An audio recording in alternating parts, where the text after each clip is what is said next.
नमस्कार, मी भाऊ तोरसेकर. तुम्ही बघत आहात प्रतिपक्ष. मित्रांनो, कधीकधी उतावळी लोक नको तितकं बोलतात आणि शहाणी लोक असतात. ही कितीही गंभीर परिस्थिती असली तरी संयम आणि मौन राखतात. ह्या सगळ्या मराठा आरक्षण, त्यानंतर ग्रामपंचायतीच्या निवडणुका, पुढच्या काही घटना, या सगळ्या बघितल्या. आता काय ते निवडणूक आयोगामध्ये चाललेलं राष्ट्रवादीची केस आहे, हे सगळं बघितलं. तर या दरम्यान गेल्या 4 दिवसात सुप्रियाताई गप्प आहेत, शरद पवार गप्प आहेत. दुसरीकडे देवेंद्र फडणवीससुद्धा गप्प आहेत, ज्याच्यावर मी वेगळा एक व्हिडिओ टाकलेला आहे. अशा वेळेला बाकीचे तोंडाळ निर्बुद्ध लोक आपणच जगातले सर्वात शहाणे असल्याचं दाखवण्यासाठी नको तितकं अनावश्यक बोलत आहेत, ज्याचा फायदा ना त्यांना व्यक्तिगत पातळीवर आहे ना त्यांच्या राजकीय पक्षाला आहे. झालंच तर अशा तोंडपाटीलकी करणाऱ्यामुळे पक्षाचं अधिकाधिक नुकसान होत गेलेलं आहे. गेल्या विधानसभा निवडणुकीच्या निकालापासून आपण बारकाईने बघितलं तर जितके संजय राऊत त्या माध्यमाच्या, वर्तमानपत्राच्या आणि कॅमेऱ्याच्या प्रभावामुळे संजय राऊत जितके मोठे होत गेले, तेवढीच बाळासाहेबांनी स्थापन केलेली शिवसेना अधिकाधिक छोटी होत गेली. संजय राऊत मोठे होत गेले आणि त्यांचे पक्षप्रमुख उद्धव ठाकरे बघता बघता इतके छोटे होऊन गेलेत की काल परवाच्या किंवा वर्षभरापूर्वी झालेल्या हजारो ग्रामपंचायत निवडणुकीमध्ये उद्धव ठाकरे यांचा नंबर किंवा त्यांच्या पक्षाचा नंबर हा 6वा गेलेला आहे. 2019च्या विधानसभा निवडणुका होऊन निकाल लागले तेव्हा तुम्हाला आठवत असेल तर 1 नंबरचा पक्ष जरी भाजप असला तरी 56 आमदार निवडून आणणारे, युतीमध्ये असेल कुठल्याही मार्गाने, पण 56 आमदार आपल्या गाठीशी असलेले उद्धव ठाकरे आणि त्यांचा शिवसेना नावाचा अखंड पक्ष हा महाराष्ट्राच्या राजकारणातला 2 नंबरचा पक्ष होता.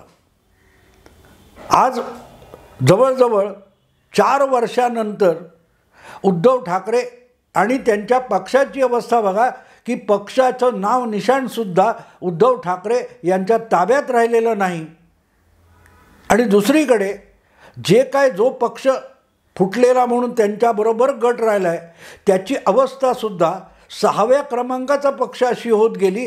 पण त्याच कालखंडामध्ये संजय राऊत यांची मात्र शिवसेनेचा राष्ट्रीय नेता, ऑल इंडिया नेता इतकी उंची वाढलेली आहे. असे जेव्हा तोंडपाटीलकी करणारे लोक आपली उंची वाढवून घेत असतात तेव्हा भांडगुळासारखे आपल्याच पक्षाचं, संघटनेचं किंवा कुटुंबाचं नुकसान करत असतात. त्यांना खाऊनच हे लोक मोठे होत असतात.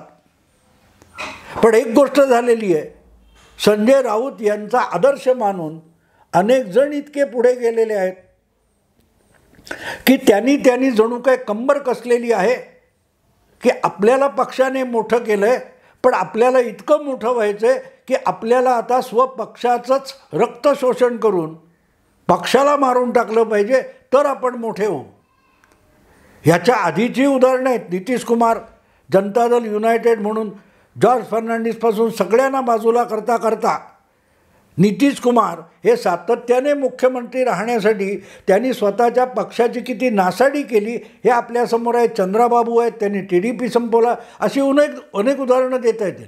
पण मला जेव्हा महाराष्ट्रापुरतं बोलायचं आहे तेव्हा संजय राऊत यांना मिळणारी माध्यमातली प्रसिद्धी बघून भारावलेले अनेक लोक त्याच प्रकारे वागायला लागले आणि त्या प्रत्येकाला प्रसिद्धी मिळते म्हणून पक्षाच्या नेत्यांनी त्यांना सांभाळून घेता घेता आपले पक्ष बुडवलेले आहेत. काल परवा विधानसभेच्या ग्रामपंचायतीच्या निवडणुका संपल्या आणि आपले हातवारे करून अभिनयनी पत्रकार परिषद घेणाऱ्या सुषमा अंधारे कुठे दिसल्या नाहीत. नाही तर गेल्या 1.5 वर्षामध्ये अगदी फाटाफूट शिवसेनेत झाल्यानंतर सगळ्यात अधिक त्याच चमकत होत्या. पण आत्ता गेले 4 दिवस सुषमा अंधारे या पुरत्या अंधारलेल्या आहेत. असो, माझा विषय हा संजय राऊत नाही, तर संजय राऊत यांच्या पावलावर पाऊल टाकून महाराष्ट्राच्या विविध पक्षातले जे नेते वागतात त्यापैकी एक तरुण नेता रोहितदादा पवार हा विषय आहे माझा. मित्रांनो, तुम्हाला माहिती आहे की शरद पवारांनी आपला नातू म्हणून नगरच्या जामखेड मतदारसंघातून रोहितदादा पवार यांना आपल्या परिवाराच्या तिसऱ्या पिढीतला नेता म्हणून पुढे आणण्याचा चंग बांधला. त्याप्रमाणे रोहितदादांना निवडूनसुद्धा आणलं. पण इथपर्यंत ठीक होतं. पण आपण निवडून आलो आहे आणि आता आपण शहाणे झालो आहे असा जो भ्रम आदित्य ठाकरेंना निवडून येण्यापूर्वी होता, तो निवडणुका झाल्यानंतर रोहित पवारांमध्ये पण आला. रोहित पवारांना तीच बाधा झाली. जगातल्या कुठल्याही विषयावर आपल्याला अक्कल नसलेलं पांडित्य सांगण्याची हौस त्यांना इतकी वारंवार उफाळून यायला लागली की त्यातून त्यांनी आपल्या आजोबांनी स्थापन केलेल्या आणि मेहनतीने वाढवलेल्या पक्षाचं नुकसान करण्याचा जणू चंग बांधलाय अशी परिस्थिती निर्माण केली. आत्ता देखील मी मुद्दाम सुरुवात केली ती की देवेंद्र फडणवीस असो, शरद पवार असोत, यासारखे दोन ज्येष्ठ नेते हे मराठा आरक्षण आणि त्यानंतर ग्रामपंचायत निवडणुका यांच्या निकालानंतर अतिशय सांभाळून गप्प बसलेले आहेत. मौन धारण केलेलं आहे. ते संयम दाखवत आहेत. सुप्रियाताईसुद्धा बारामतीतल्या त्या धक्कादायक निकालांनी चक्रावून गेलेले आहेत. अशा वेळेला रोहितदादांनी त्यांच्यापासून धडा घ्यायचा असतो की ही वेळ बोलायची नाही आहे. आपण जरा इकडे तिकडे बोललो तर आपल्याच पक्षाचं आपण फार मोठं नुकसान करू. हे सुप्रियाताईंना कळतंय, शरद पवारांना कळतंय, मग रोहितदादांना का नाही कळत आहे?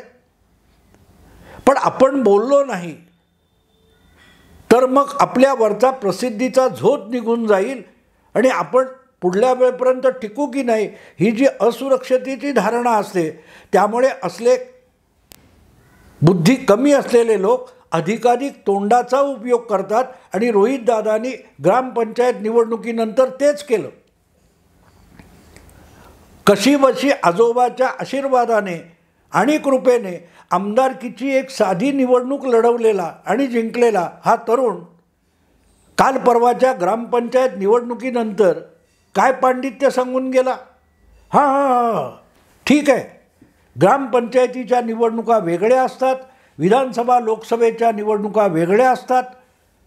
त्यामुळे जे काय ग्रामपंचायत निकालातून दिसून आलं आहे त्याचं कुठलंही प्रतिबिंब हे लोकसभा विधानसभा निवडणुकीवर पडणार नाही आहे. त्यामुळे ग्रामपंचायत निवडणुकीच्या निकालामुळे ज्यांना दिवाळी साजरी करायची आहे त्यांनी दिवाळी साजरी करू देत, कारण जनता आमच्यासोबत आहे. म्हणजे जनतेने स्वतः दाखवून दिलं. ज्या बारामतीमध्ये रोहित पवार राहतात, ज्या बारामती ॲग्रो नावाच्या कंपनीचे ते सर्वोच्च अधिकारी आहेत, डायरेक्टर संचालक आहेत, त्या बारामतीच्या खेड्यापाड्यातल्या लोकांनी दाखवून दिलं, अरे रोहितदादा तुम्ही काय, तुमची आत्या आणि आजोबांनासुद्धा आम्ही धुडकावून लावलेलं आहे. आम्ही तुझ्या काकाबरोबर गेलो आहे पण आजोबाला थेट नाकारलेलं आहे हे लोकांनी दाखवलं आहे. तरीही रोहित पवार म्हणतात लोक आमच्याबरोबर आहेत. तेव्हा रोहित पवार यांना जे लोक वाटतात ते कोण आहेत याचंच संशोधन करण्याची गरज आहे. असो, पण मी त्यात पडत नाही. माझा मुद्दा इतकाच आहे की हे रोहित पवारांनी बोलण्याची गरज होती का? आणि काय वाक्य आहे? हां, या निकालाचा आनंद त्यांनी घ्यावा, त्याची दिवाळी साजरी करावी.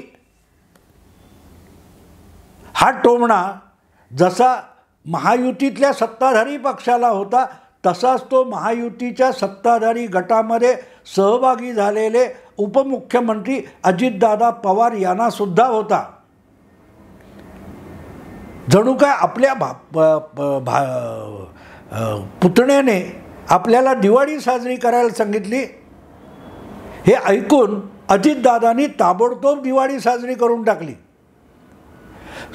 सुप्रियाताई आणि शरद पवारसुद्धा गप्प असताना ग्रामपंचायत निकालानंतर अजितदादांनी दिवाळीच्या पूर्वसंध्येला थेट दिवाळी साजरी करून टाकली, पण दिवाळी अशा पद्धतीत साजरी केली की त्यातून केवढं प्रचंड राजकारण अजितदादा खेळून गेलेत हे रोहितदादा पवारांना समजायला सुद्धा अजून 4 जन्म घ्यायला लागतील.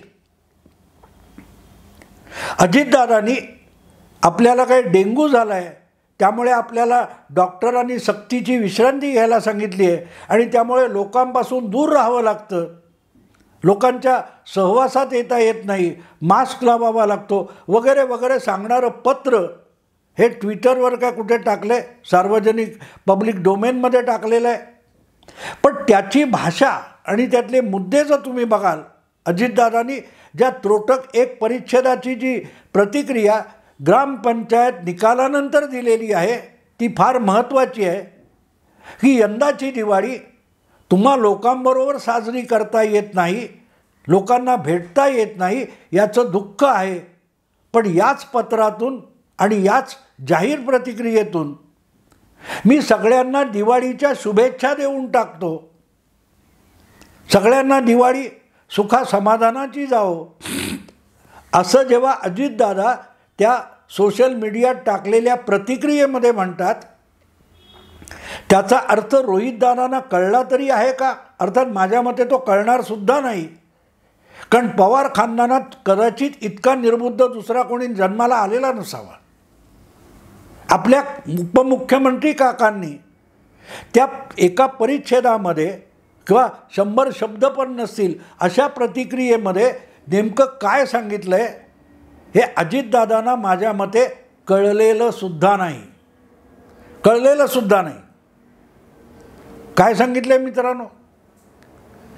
जेव्हा तुमचे हे अजितदादा म्हणतात की दिवाळीच्या शुभेच्छा सगळ्यांना, सरसकट महाराष्ट्रातली जनता असेल, बारामतीतला मतदार असेल, पक्षातले सहकारी असतील, आपले त्यांचे लाडके कार्यकर्ते असतील, अनुयायी असतील, या सगळ्यांना अजितदादांनी त्या मोजक्या 100 शब्दामध्ये शुभेच्छा देऊन टाकल्यात. पण त्या शुभेच्छा सांगताना यंदाच्या दिवाळीमध्ये आपण तुमच्यासोबत त्या दिवाळीचा आनंद लुटू शकत नाही असा खेदसुद्धा व्यक्त केला आहे.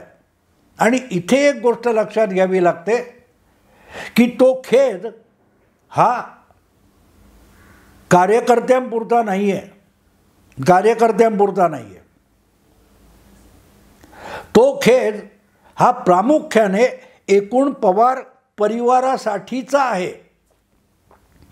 कारण दरवर्षी तुम्हाला आठवत असेल ती पांढरी फर कॅप घातलेले अजितदादा बसलेले असतात आणि त्यांच्या 5-6 बहिणी त्यांना भाऊबीजेला ओवाळत असतात आणि त्यामध्ये अगत्याने खासदार सुप्रिया ताईसुद्धा असतात.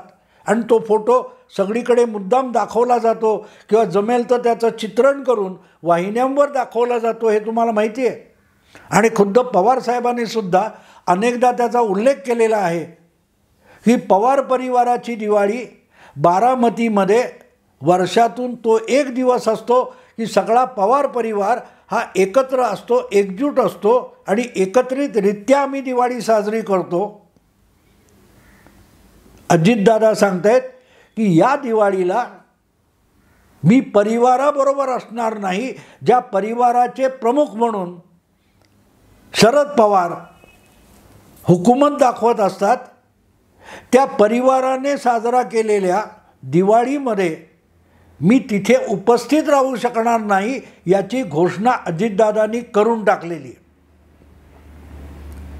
पक्षाचे अध्यक्ष म्हणून आणि पक्षाचा संस्थापक म्हणून आपण आपल्या काकांना खड्यासारखं बाजूला केलं, पण तीच कृती पवार परिवारातील त्यांची हुकूमत संपवण्यासाठी पुरेशी नाही. म्हणून मग त्या दिवाळीच्या समारंभाला आपण काकांच्या अधिपत्याखाली सहभागी होणार नाही याची अजितदादांनी घोषणा केलेली आहे.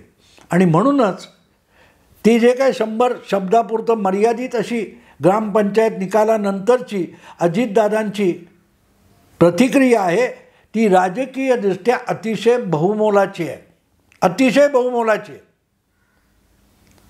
की मी यंदा पवार परिवाराच्या दिवाळीमध्ये सहभागी होणार नाही आणि यामध्ये आपला पुतण्या रोहित दादाला हाणलेली चपराक ती आहे की यस बाळा, अजून राजकारणात तुला खूप शिकायचं आहे. मी पवार परिवाराच्या बाहेर उभा राहून आजच दिवाळी साजरी करतोय, अगदी रुग्णशय्येवर झोपून आणि एकांतात असूनही दिवाळी साजरी करतोय. कारण बारामती मी शरद पवारांकडून हिसकून घेतलेली आहे, हुसकावून घेतलेली आहे, बळकावलेली आहे. सुप्रिया किंवा तिचे पिताश्री माझा बालबाका करू शकले नाहीत. अवघ्या 4 महिन्यामध्ये शरद पवारांना खुद्द त्यांच्या बालेकिल्ल्यात बारामतीमध्ये त्यांची ताकद किती आहे हे मी दाखवून दिले.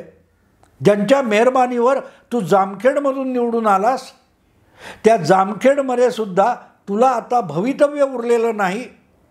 याच रोहित दादांना अजितदादांनी दिलेल्या दिवाळीच्या शुभेच्छा आहेत. ग्रामपंचायत निकालात जिंकला, ठीक आहे, आनंद आहे, दिवाळी साजरी करा. पण लोकसभा विधानसभेचं मतदान वेगळं असतं.